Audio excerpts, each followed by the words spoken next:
मुर्दाबाद मुर्दाबाद ममता बनर्जी मुर्दाबाद मुर्दाबाद।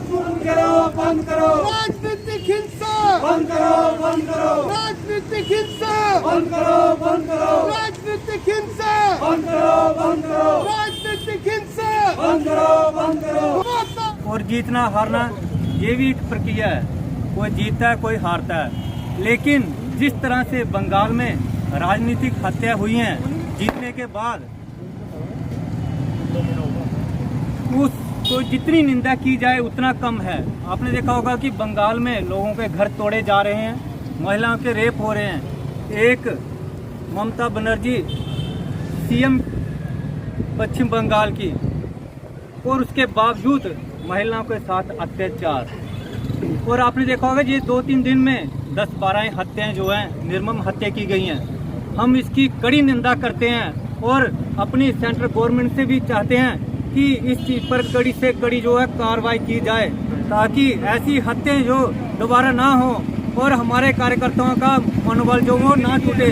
क्योंकि इलेक्शन लड़ना है, ठीक है, हार है जीत है, लेकिन इसका मतलब ये नहीं है कि हम अपनी बदले की भावना से ऐसा कार्य करें।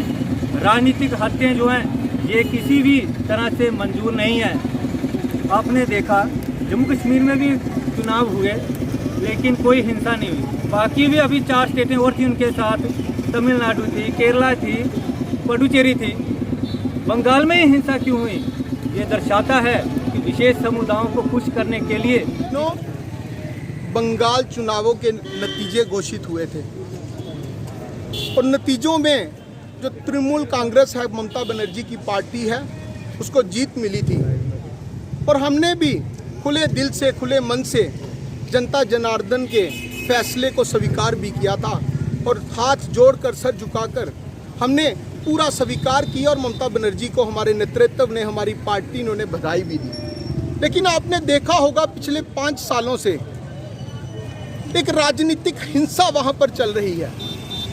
जो लोग उनके विरुद्ध हैं, उनके विचारों के विरुद्ध हैं ममता बनर्जी के, उनको मौत के घाट उतारा जा रहा है।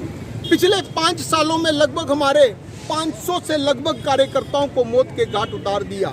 लेकिन नतीजे आने के पश्चात 2 ही दिन हुए हैं मात्र, हमारे लगभग 20 कार्यकर्ताओं को मौत के घाट उतारा जाता है, उनको मारा जाता है, उनके घरों को जलाया जाता है। अगर ममता बनर्जी ये सोचती है कि ये कर ऐसे षड्यंत्र, ऐसे हथकंडे अपनाकर वो भारतीय जनता पार्टी को डरा देगी, भारतीय जनता पार्टी के कार्यकर्ता को डरा देगी, मुझे लगता है ये उसकी गलतफहमी है। आज वो भारतीय जनता पार्टी जो मात्र 3 विधायकों की पार्टी थी इन चुनावों के पहले, आज बंगाल की मुख्य विपक्षी पार्टी बन चुकी है। और सब कुछ ईश्वर ने ठीक रखा और हम सुगंध खाते हैं डॉक्टर श्यामा प्रसाद मुखर्जी जी की, कि उनकी धरती पर भारतीय जनता पार्टी एक ना एक दिन राजनीतिक विजय अवश्य हासिल कर रहेगी। जय हिंद, जय भारत।